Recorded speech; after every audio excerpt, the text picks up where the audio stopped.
जय माँ गौरी। माथे पर विदिया सदा चमकती रहे, पाँव में पायल सदा खनकती रहे, सुहाग रहे सदा अखंड सबका, सर पर लाल चुनरिया सदा सजती रहे। माता गौरी और भगवान शंकर की कृपा से संसार की सभी स्त्रियों का सुहाग अमर रहे। आप सभी को हरियाली तीज की हार्दिक शुभकामनाएं। प्रिय भक्तों, इस पवित्र कथा को सुनने से पति पत्नी के प्रेम संबंध हमेशा बने रहते हैं और उनके बीच में कभी भी लड़ाई झगड़े नहीं होते। इसलिए जो यह व्रत करता है वह भी और जो यह व्रत नहीं करता है वह भी इस कथा को बड़े ही प्रेम और प्रसन्न मन से अवश्य पूरा सुने। भगवान शिव और माता पार्वती के पुनर्मिलन के उपलक्ष्य में मनाई जाने वाली हरियाली तीज के त्योहार के बारे में कहा जाता है कि भगवान शिव अपनी पत्नी सती के आत्मदाह के बाद उनको खोने का दुख सहन करने में समर्थ नहीं थे। इस दुख के दौर में उन्होंने सांसारिक मामलों में रुचि को खो दिया था और तपस्या में लीन हो गए थे। आदिशक्ति माता सती ने भगवान शिव शंकर को स्थिति से बाहर निकालने के लिए और भगवान शिव को पुनः पति के रूप में पाने के लिए 107 जन्म लिए, लेकिन वह असफल रही। उनका 108वां जन्म पर्वतराज हिमालय और रानी मैनावती की पुत्री पार्वती के रूप में हुआ। अपने 108वें जन्म में मां पार्वती ने कठोर तप से प्रसन्न होकर सावन मास की शुक्ल पक्ष की तृतीया को भगवान शिव माता पार्वती के साथ विवाह करने के लिए तैयार हो गए थे। तभी से ऐसी मान्यता है कि इस व्रत को करने से मां पार्वती प्रसन्न होकर अखंड सुहाग का आशीर्वाद देती हैं। तीज के दिन महिलाएं शिव और पार्वती का पूजन करती हैं और बिना खाए पिए पूरा दिन व्यतीत करती हैं। फिर अगले दिन सुबह स्नान और पूजा और व्रत पूर्ण करके भोजन को ग्रहण करती हैं। तो आइए अब सुनते हैं हरियाली तीज की व्रत कथा। एक बार भगवान शिवजन कल्याण के लिए मां पार्वती को उनके कठिन तपस्या का स्मरण कराते हुए तीज की कथा सुनाई थी। भगवान शिव कहते हैं, हे गौरी, पर्वतराज हिमालय पर गंगा के किनारे तुमने अपने बाल्य अवस्था में अधोमुखी होकर कठिन तप किया था। इस अवधि में तुमने अन्न न खाकर केवल हवा और सूखे पत्तों का सेवन किया था। माघ मास की शीतलता में तुमने निरंतर जल में प्रवेश करके तप किया था और बैसाख की जला देने वाली गर्मी में पंचाग्नि से शरीर को तपाया था।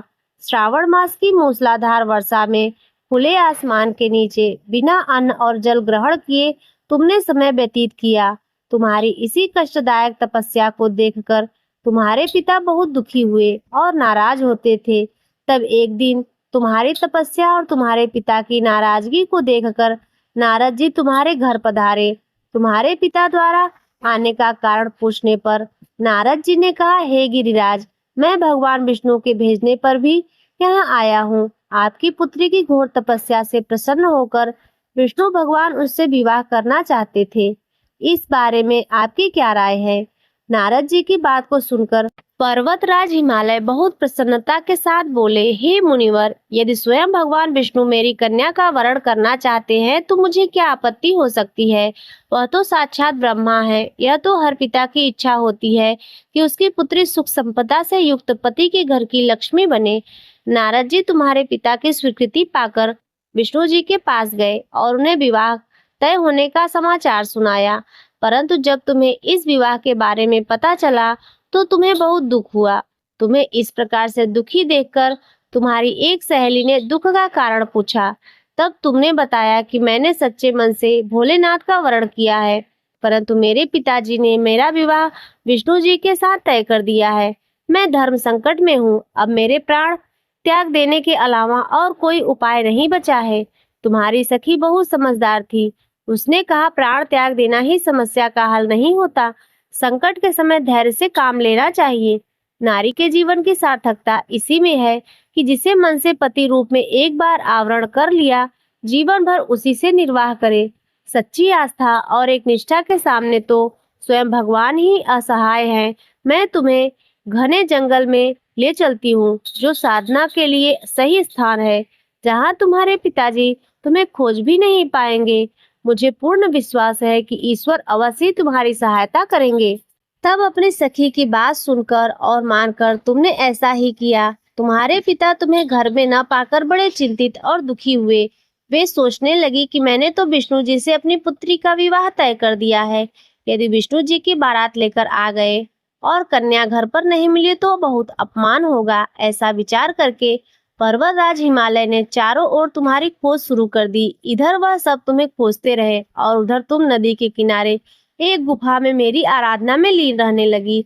श्रावण मास के शुक्ल पक्ष की तृतीया तिथि को हस्त नक्षत्र के समय तुमने मिट्टी के शिवलिंग का निर्माण किया और रात भर मेरी स्तुति में गीत गाकर जागरण किया। तुम्हारी इस कठोर तपस्या के प्रभाव से मेरा आसन हिलने लगा और मैं शीघ्र ही तुम्हारे पास पहुंच गया और तुमसे वर मांगने को कहा। तब अपनी तपस्या के फल स्वरूप मुझे अपने सामने पाकर तुमने कहा, मैं सच्चे मन से आपको पति के रूप में वरण कर चुकी हूँ। यदि आप मेरी तपस्या से प्रसन्न होकर यहाँ पधारे हैं तो मुझे अपनी अर्धांगिनी के रूप में स्वीकार कीजिए। तब मैं तथास्तु कहकर कैलाश पर्वत पर लौट गया। सुबह होते ही तुमने पूजा की सारी सामग्री नदी में प्रवाहित करके अपनी सखी के साथ व्रत का पारण किया। उसी समय पर्वतराज हिमालय अपने बंधु और बांधवों के साथ तुम्हें खोजते हुए वहां पर पहुंच गए। तुम्हारी दशा को देखकर वे बहुत दुखी हुए और तुम्हारी इस कठोर तपस्या का कारण पूछने लगे।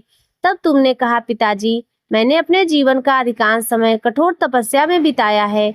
मेरी इस तपस्या का उद्देश्य भगवान शिव को पति के रूप में प्राप्त करना था और आज मैं अपनी तपस्या की कसौटी पर खरी उतर चुकी हूँ।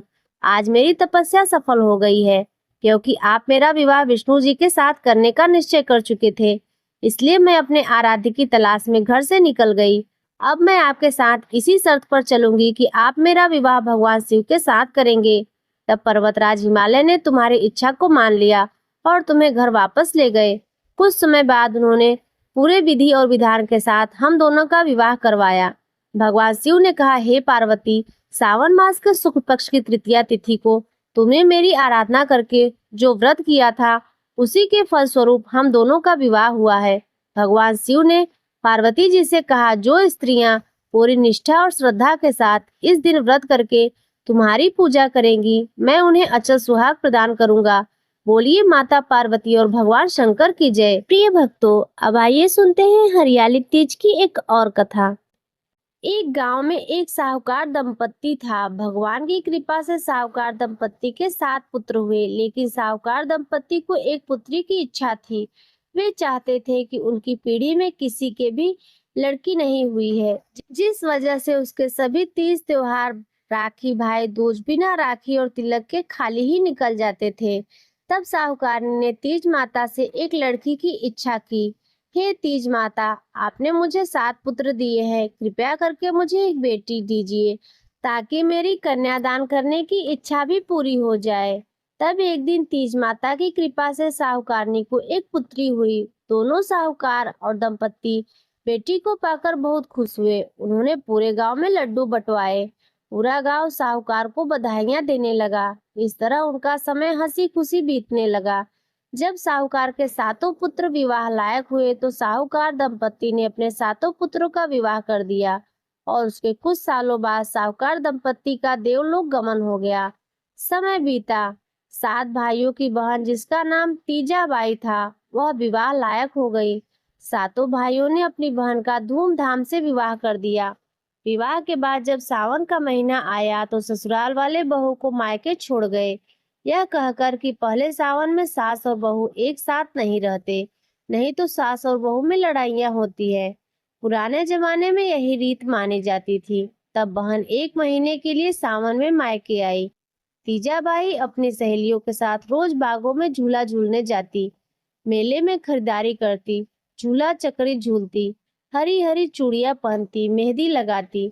इस तरह समय खुशी खुशी बीतने लगा।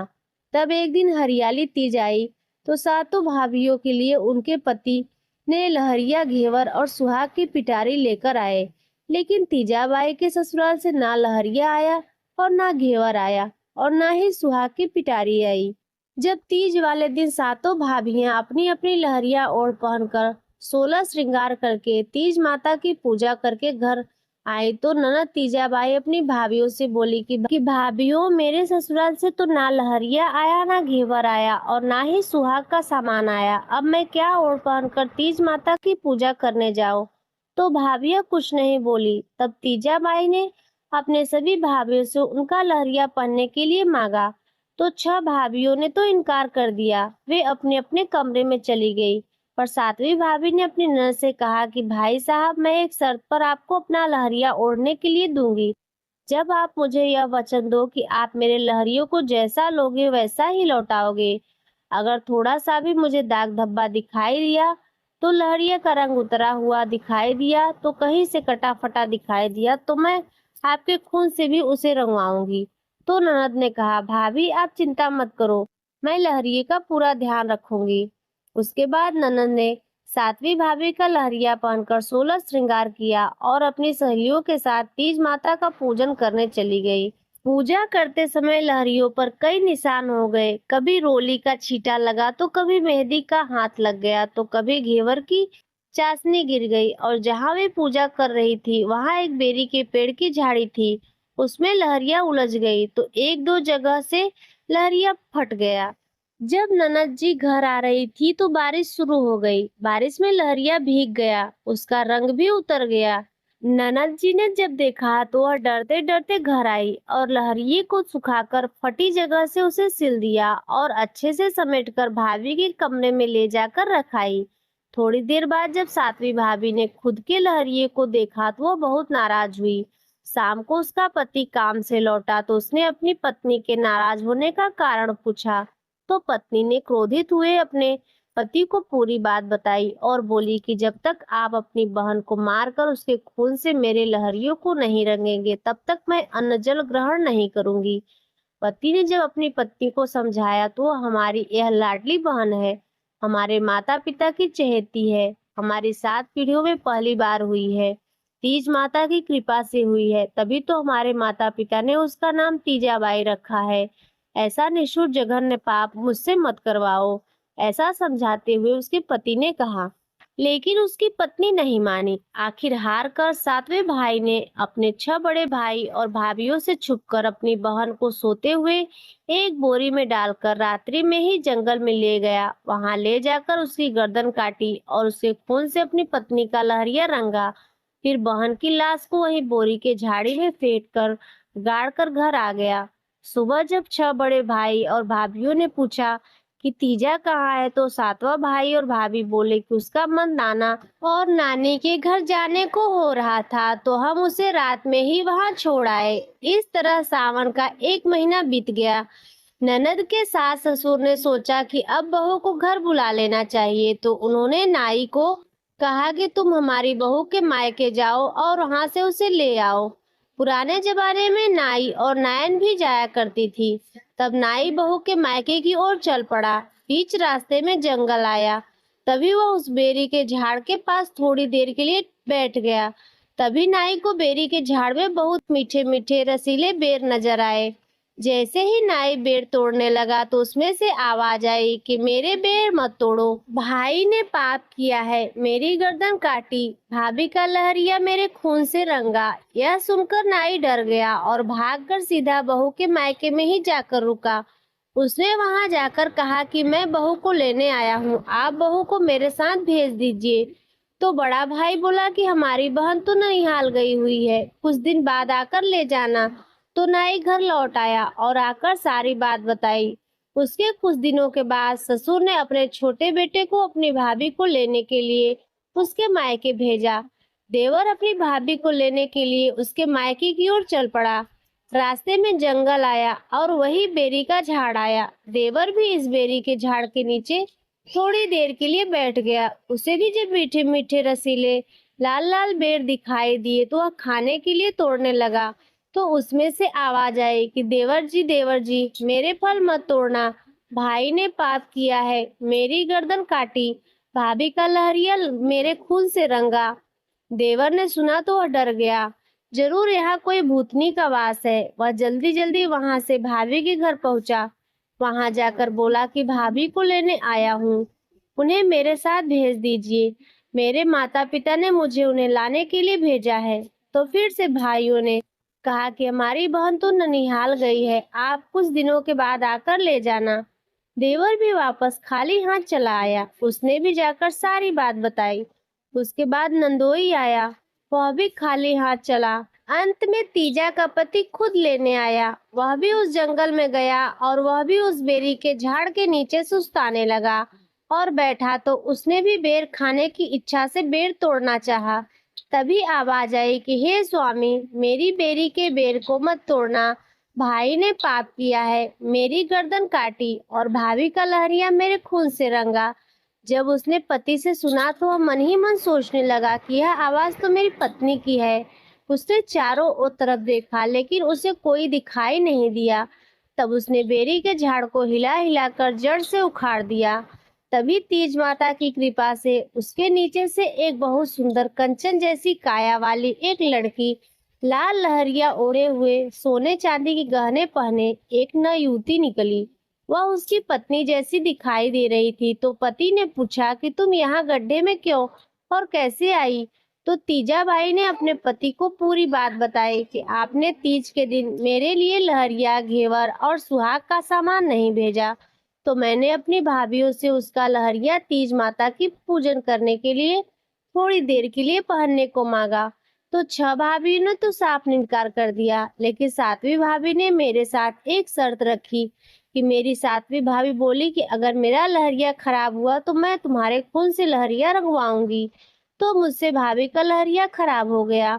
तो भाभी के कहने पर भाई ने यहाँ लाकर मेरी गर्दन काटी, मेरे खून से भाभी के लहरियों को रंगा। पूरी सच्चाई मालूम होने के बाद पति ने अपनी पत्नी से तीज वाले दिन लहरिया ना भेजने पर माफी मांगी। फिर पत्नी को लेकर उसके मायके पहुंच गया और पत्नी को घर के बाहर ही खड़ा कर दिया और स्वयं भीतर गया। उसने अपनी 7 सालों और उनकी पत्नियों से कहा कि मैं अपनी पत्नी को लेने आया हूँ। आज मैं उसे लेकर ही जाऊंगा। आपने पूरा 1 साल लगा दिया, थोड़े दिन बाद आकर ले जाना। अब या तो मुझे पूरी सच्चाई बताए कि मेरी पत्नी कहाँ है, नहीं तो मैं राजा के पास जाकर कहूंगा कि अब राजा ही फैसला करेंगे। यह सुनकर 7वां भाई और भाभी डर गए।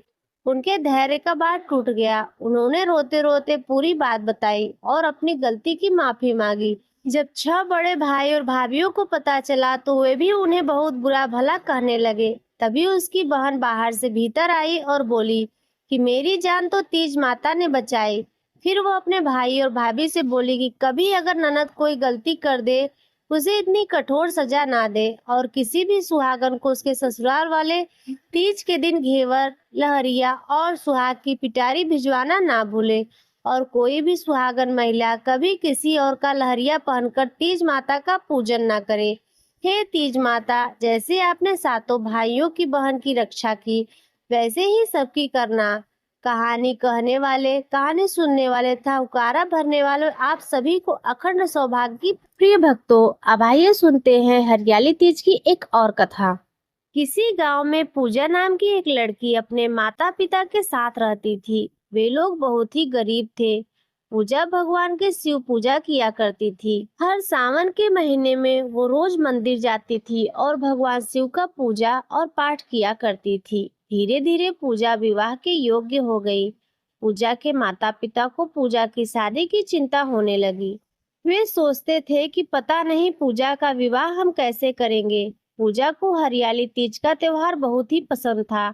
जब हरियाली तीज आती थी तब वह सबके साथ बहुत ही खुश से उस त्योहार को मनाती थी। एक दिन पूजा बाजार गई। उसे वहां शिवा नाम का एक लड़का मिला जिसे पूजा देखते ही पसंद आ गई।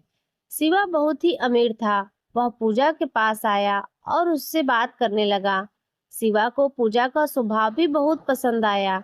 उसने मन में सोच लिया कि मैं इसी लड़के से विवाह करूंगी।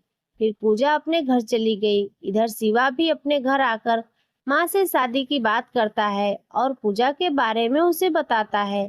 शिवा की माँ को जब यह बात पता चली कि पूजा बहुत गरीब है तो वह शादी से इनकार कर देती है। लेकिन शिवा की जिद के आगे उसे झुकना ही पड़ा और वे पूजा को अपनी बहू बनाने के लिए तैयार हो गई। भगवान शिव की कृपा से पूजा की शादी एक अच्छे परिवार में हो गई और पूजा शादी करके अपने ससुराल आ गई। लेकिन पूजा के माता पिता गरीबी के कारण उसे ज्यादा कुछ नहीं दे पाए, लेकिन फिर भी उन्होंने अपनी हैसियत से ज्यादा उसे दिया। लेकिन शिवा की माँ को कुछ भी उसमें पसंद नहीं आया। शिवा की माँ मन ही मन पूजा से नफरत करती थी। पूजा यहाँ भी रोज भगवान शिव की पूजा किया करती और अपनी सास की खूब सेवा करती थी, लेकिन फिर भी शिवा की माँ उसे नापसंद करती थी। धीरे धीरे समय व्यतीत होने लगा और श्रावण का महीना आया। सावन के महीने में पूजा रोज मंदिर जाती और तीज का त्योहार आने वाला था तो पूजा बहुत खुश थी। यह ससुराल में उसकी पहली हरियाली तीज का त्योहार था और पहली तीज पर मायके से सामान आता है। जब पूजा ने अपनी माँ को फोन किया और सामान के बारे में पूछा, तब पूजा की माँ ने कहा तुम्हारे पापा की तबीयत ठीक नहीं है, इसलिए तीज का सामान लेकर मैं आऊंगी और तुरंत वापस आ जाऊंगी। पूजा बात कर रही थी कि उसके सास आ जाती है। वह कहती है माँ से बात करती रहोगी या कुछ काम भी करोगी। पूजा फोन रख देती है और कहती है माँ जी, हरियाली तीज आने वाली है और पहली बार मायके से सामान आता है, बस उसी के बारे में मैं अपनी माँ से बात कर रही थी। फिर पूजा अपने काम में लग जाती है। हरियाली तीज से पहले पूजा तीज की तैयारी में लग जाती है। तभी तीज का सामान लेकर उसकी माँ उसके घर आती है। पूजा अपनी माँ को बिठाती है और अपनी सास को बुलाती है। उसकी सास सोचती है कि यह गरीब क्या सामान लेकर आई होगी। इधर पूजा अपनी माँ से बात करती है और बहुत देर हो जाती है। तो पूजा की माँ कहती है मुझे अब जाना है, नहीं तो बस निकल जाएगी। तुम अपनी सास को बुला दो, मैं अपने साथ उन्हें सामान दे दूंगी। पूजा कहती है ठीक है माँ, अभी बुलाती हूँ। पूजा अपनी सास को बुलाकर लाती है तो थोड़ी देर बाद उसकी सास बाहर आती है और पूजा की माँ कहती है पूजा की पहली तीज है, इसलिए मैं उसके लिए कुछ सामान लाई हूँ। फिर पूजा की माँ उसकी सास को एक लिफाफा देती है जिसमें 1001 रुपए थे। यह देखकर पूजा की सास चिढ़ जाती है और कहती है गरीब कहीं की, कम से कम एक एक अंगूठी तो बनवा लेती, क्या एक सिर्फ 1001 है। मेरी तो किस्मत ही खराब है जो मेरे बेटे को यह लड़की पसंद आई। यह कहकर पूजा की सास अंदर चली जाती है। तब पूजा रोने लगती है और उसकी माँ उसे समझाती है और वह अपने घर के लिए निकल जाती है। अगले दिन हरियाली तीज का त्योहार था और पूजा उसकी सास ने व्रत रखा था। पूजा ने भगवान शिव और माता पार्वती की पूजा की। पूजा अपने कमरे में तीज के लिए तैयार हो रही थी कि अचानक उसे अपनी सास के कमरे में से आवाज आई। वह दौड़कर अपनी सास के कमरे की तरफ गई। उसने बहुत देर तक दरवाजा खटखटाया लेकिन दरवाजा नहीं खुला। फिर पूजा खिड़की से अंदर जाने लगी तो खिड़की के शीशे से उसको चोट लग गई और खून निकलने लगा। पूजा अंदर गई तो देखा उसकी सास जमीन पर बेहोश पड़ी है। उसे देखकर वह हैरान रह गई। फिर उसने अपनी सास को बेड पर लेटाया और उसके चेहरे पर पानी के छींटे मारे। तब उसकी सास को होश आया और पूजा ने पूछा कि आप ठीक है माँ जी? तो वह कहती है हाँ बेटा, मैं ठीक हूँ। फिर पूजा की सास पूजा की चोट देखती है तो पूछती है पूजा, तुम्हें चोट कैसे लगी? पूजा कहती है माँ जी, आपके दरवाजे का गेट अंदर से बंद था, इसलिए मैं खिड़की के रास्ते में अंदर आई हूँ। उसकी सास कहती है पूजा, तुमने मेरे लिए सब किया, मैं तो तुम्हारी माँ का इतना अपमान किया। तब पूजा ने कहा आप भी तो मेरी माँ हैं। पूजा की सास को बहुत पश्चाताप हुआ। वो सोचती रही कि मैंने हमेशा इसकी गरीबी का मजाक उड़ाया, या फिर भी मेरी इतनी चिंता करती है। अब वह दिल से पूजा को चाहने लगी। फिर दोनों सास बहू ने मिलकर तीज का त्योहार मनाया और भगवान शिव और माता पार्वती की पूजा की। इसके बाद उसकी सास ने फोन पर उसकी माँ से माफी मांगी। भगवान शिव और माता पार्वती की तो प्रिय भक्तों, यह कथा यहीं पर संपन्न होती है। अगर आज की कथा आपको अच्छी लगी हो तो वीडियो को लाइक कर दीजिए, चैनल पर पहली बार आए हो तो सब्सक्राइब कर दीजिए और कमेंट में जय गौरी शंकर लिखना ना भूलें।